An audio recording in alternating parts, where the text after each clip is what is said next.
देखे मन ही महु की न प्रणामा, बैठे हैं बीत जातन से जामा। कृतनु शीस जटाए कबैनी, जपते हृदय रघुपति गुण श्रेणी। श्री सीता जी को देखकर हनुमान जी ने उन्हें मन ही मन प्रणाम किया। उन्हें बैठे ही बैठे रात्रि के चारों पहर बीत जाते हैं। शरीर दुबला हो गया है, सिर पर जटाओं की एक बैणी लट है, हृदय में श्री रघुनाथ जी के गुण समूहों का जाप करती रहती हैं। निज पद नयन दिए मन, राम पद कमल लीन। परम दुखी भा पवन सुत, देखे जानकी दीन।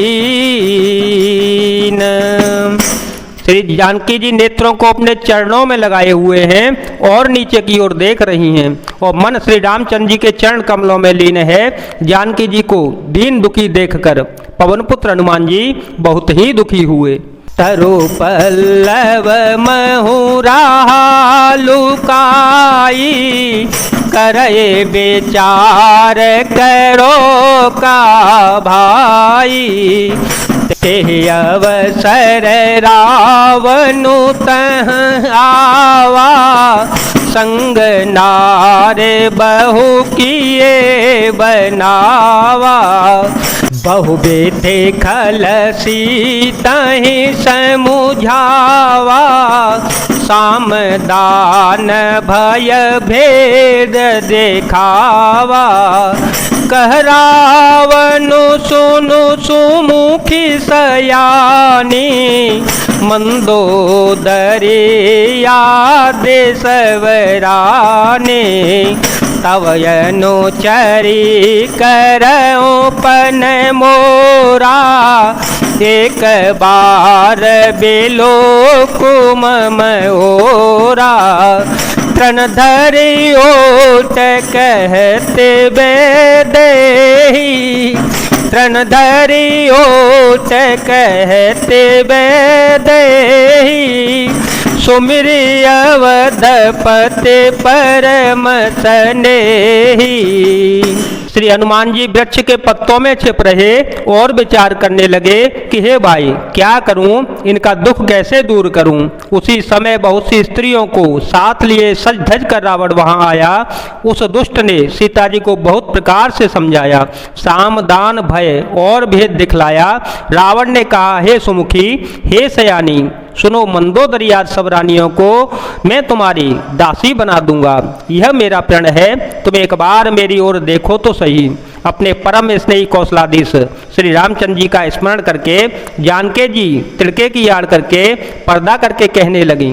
सुनु दस मुख द्योत प्रकाशा, कबहू के न लेने करे विकासा। असमन समझू कहती जानकी, खल शोधे नहीं रघुबीर बान के।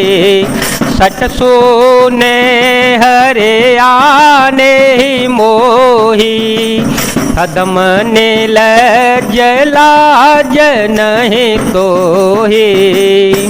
हे दसमुख, सुन, जुगनू के प्रकाश से कभी कमल नहीं खिल सकती है। जानकी जी फिर कहती हैं, तू अपने लिए भी ऐसा ही मन में समझ ले। रे दुष्ट, तुझे श्री राम जी के बाण की खबर नहीं है। रे पापी, तू मुझे सूने में हर लाया है। रे अधम निर्लज्ज, तुझे लज्जा नहीं आती। आपो है सोने खद्यो तसम, राम ही भानु समान।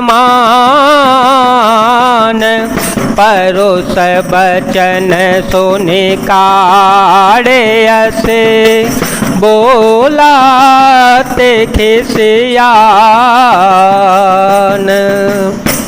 अपने को जुगनू के समान और श्री रामचंद्र जी को सूर्य के समान सुनकर और सीता जी के कठोर वचनों को सुनकर रावण तलवार निकालकर बड़े गुस्से में आकर बोला, सीता ते मम कृत अपमाना, कटहूँ तव सिर कठिन कृपाना, नाहि तसपदे मानो मम बानी, सुमुखे होते न जीवन हानि, श्याम सरोज दाम सम सुंदर, श्याम सरोज दाम सम सुंदर, प्रभु भुज कर सम दस कंधर, शोभुज कंठ के तवयसी घोरा, सुन सठयस प्रवान पन मोरा। सीता तूने मेरा अपमान किया है, मैं तेरा सिर इस कठोर कृपाण से काट डालूंगा, नहीं तो अब भी जल्दी मेरी बात मान ले हे सुमुखी, नहीं तो जीवन से हाथ धोना पड़ेगा। सीता जी ने कहा, हे दशग्रीव, प्रभु की भुजा जो श्याम कमल की माला के समान सुंदर और हाथी की सूंड के समान पुष्ट तथा विशाल है, या तो वह भुजा ही मेरे कंठ में पड़ेगी या तेरी भयानक तलवार ही।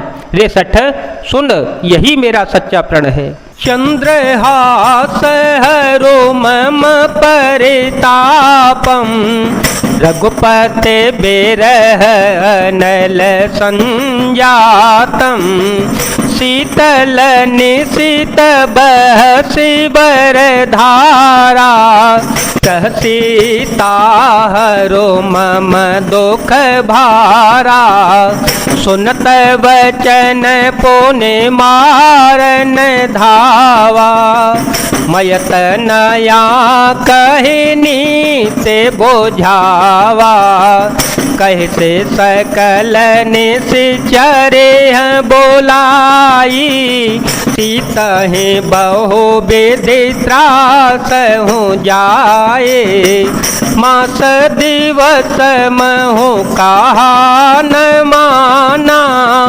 मास दिवस महु कहा न माना, तो मैं मार बिकाड़े कृपाना, राम सिया राम सिया राम सिया राम, सिया राम जय जय राम। सीता जी कहती हैं, हे चंद्रहास तलवार, श्री रघुनाथ जी के विरह की अग्नि से उत्पन्न मेरी बड़ी भारी जलन को तू हर ले। हे तलवार, तू शीतल तीव्र और श्रेष्ठ धारा बहाती है, अर्थात तेरी धारा ठंडी और तेज है, तू मेरे दुख के बोझ को हर ले। सीता जी के वचन सुनते ही वह मानने के लिए दौड़ा। तब मयदानव की पुत्री मंदोदरी ने नीति कहकर उसे समझाया। तब रावण ने सब राक्षसियों को बुलाकर कहा कि जाकर सीता जी को बहुत प्रकार से भय दिखलाओ, यदि महीने भर में यह कहा न माने तो मैं इसे तलवार निकालकर मार ही डालूंगा। भवन गयो दस कंधर, यहाँ पे साचिन वृंद, सीतहि त्रास देखावहि, धरहि रूप बहुमंद। यो कहकर रावण घर चला गया। यहाँ राक्षसियों के समूह बहुत से बुरे रूप धरकर सीता जी को भय दिखलाने लगे। जय जय सिया राम, जय वीर हनुमान जी महाराज, जय भोलेनाथ, जय दीनानाथ, जय शिव शंकर।